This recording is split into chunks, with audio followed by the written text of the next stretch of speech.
पहले से कहावत आपने सुनी होगी, कहावत ही नहीं है, ये प्रचलता है, जिसके घर में जितना अच्छा हरेला होता था उसकी फसलें उतनी अच्छी होती थी। ये माना जाता था कि भगवान शिव की कृपा इनकी खेती पे हुई है, हरेला इनका अच्छा हुआ तो इनकी खेती बहुत अच्छी होगी। अब हरेले में कई फल वाले बीजों का, फल वाली जो टहनियां होती हैं उसको तोड़ के उसकी अगली रात को पूजा की जाती है। वो पता है सबको क्यों की जाती है? क्यों की जाती है? उसका विशेष महत्व है। उसको उस दिन भगवान माता गौरा और शिव की पूजा होती है, तो डिकारे पूजे भी बोलते हैं उसको। उस दिन हरेले को दो हिस्से में कर उसमें कोई बीज रुपा, दाने, फल इत्यादि रख कर उसको रुपाई की जाती है। उसके बाद उसको गुड़ाई की जाती है, फिर उनको एक रक्षा धागे से बांधा जाता है और उसके बाद शिव पार्वती के रूप में उनकी पूजा होती है। वही रात सबसे बड़ी रात है। उसके बाद दूसरे दिन भगवान का स्मरण करके इष्ट देवताओं को, अपने पितरों को पूजकर हरेला काटते हैं और अपने सब बच्चों को आशीर्वाद देते हैं। और जो नव विवाह जोड़े होते हैं उस दिन वो मायके जाते हैं। तो मायके क्यों जाते हैं? ये भी सवाल है, क्यों जाते हैं? मायके इसलिए जाते हैं कि आज ये नया शुभ कार्य है हमारे घर में। आज जिस घर में मैं गई हूँ उस घर का पहला हरेला है कि ये मंगल का कारक है, इसलिए मैं जिस घर से आई हूँ उस घर का भी मंगल हो, इसलिए ससुराल से हरेला लेके पहुंचती, इसलिए ये मंगल कारक है। अब हरेला तो हम करते हैं, बो दिया, सप्तदान बोल दिए, पंचदान बोल दिए, हो गया, काट दिया, पूज दिया, पूरी इत्यादि खीर बना दी। ये हमको अपनी संस्कृति की पहचाननी होगी और संस्कृति के प्रति हमको जागृत भी रहना होगा। आज मुझे बड़ा दुख लग रहा है, क्यों बताइए? हमारे इतनी माताएं बैठी हैं, इतने बुजुर्ग लोग बैठे हैं, लेकिन इसमें बच्चे बहुत कम हैं। जो नौजवान पीढ़ी है जिसको संस्कार की जरूरत है, जिसको संस्कृति की जरूरत है, क्योंकि हमारे दिन अभी कटते जा रहे हैं। एक दिन इस संसार से हमको विदा लेना होगा, तब हमारी संस्कृति बचेगी कि नहीं बचेगी, ये पहला प्रश्न है। कि हम ये संस्कृति जो आज हम बचाने की कोशिश कर रहे हैं, जगह जगह छोटे मोटे कार्यक्रम कर रहे हैं, इसका उद्देश्य क्या है? सिर्फ भजन करना, सिर्फ नाचना, सिर्फ यहाँ पर आके हमको संगीत सुन के चले जाना? नहीं, ये माध्यम है। इस माध्यम से कड़ी जोड़कर इसको सनातन के प्रति आगे ले जाकर अपने बच्चों को संस्कारवान बनाना है और आगे बढ़ाकर इनको बताना है हमारी संस्कृति क्या है, हमारा सनातन क्या है, क्यों करने।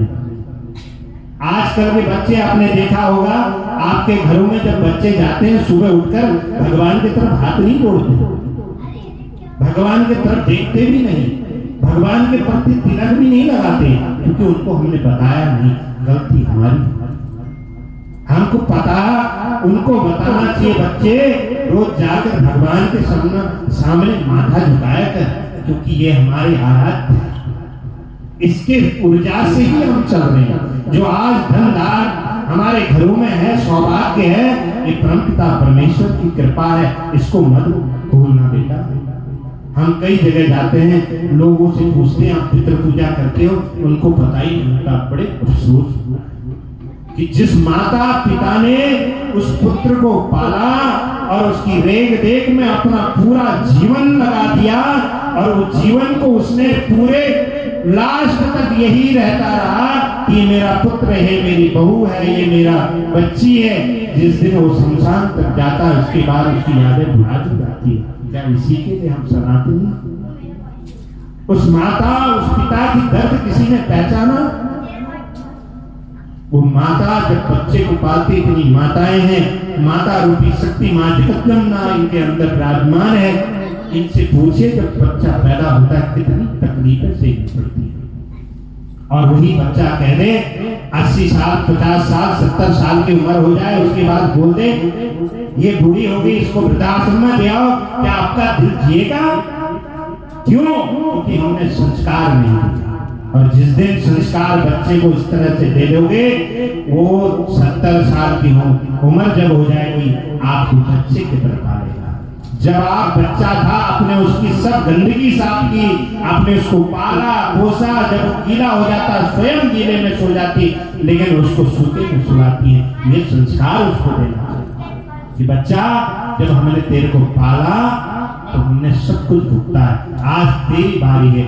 आज ये पिता ये माता बूढ़े हो गए, हमारा कर्म है इसको पूजना, क्योंकि देव तुल्य। अगर आपको इस धरती में सुख चाहिए तो सबसे पहले माता पिता की पूजा, फिर गुरु की पूजा, उसके बाद देवता की पूजा। ये संसार की हकीकत है, क्योंकि जो दवाई होती है ना, वो कड़वी होती है और वो लगती बहुत जल्दी है, फायदा बहुत जल्दी करती है। लुभावने बड़े बड़े ऐसी बातें बहुत करते होंगे, लेकिन हम बहुत कड़वी दवा पिलाते हैं और लोगों को लगता भी है कि ये तो डायरेक्ट घाव करते हैं, लेकिन घाव वही चीज करती जो आपको सुधारेगी। इसलिए आज हमको बड़ा दुख लगा कि नौजवान पीढ़ी हमको बहुत कम दिखी। बड़ी माताएं बुजुर्ग आई हैं, बड़ी भजन सुन रहे हैं, लेकिन इसमें अगर नौजवान रहते तो बहुत अच्छा होता, क्योंकि हमारे आने वाली पीढ़ी उन्हीं को समझती, क्योंकि हमारे आज संस्कार उनको पता चलना चाहिए कि सावन का पहला दिन में भजन होते, भगवान शिव की आराधना स्टार्ट हो जाती है और उससे हमको सुख प्राप्त होता है। और कई बच्चे तो सनातनी ऐसे हैं, खड़े होके बोलते हैं कि शिव में दूध क्यों चढ़ाते हो, गरीबों को बांट दो।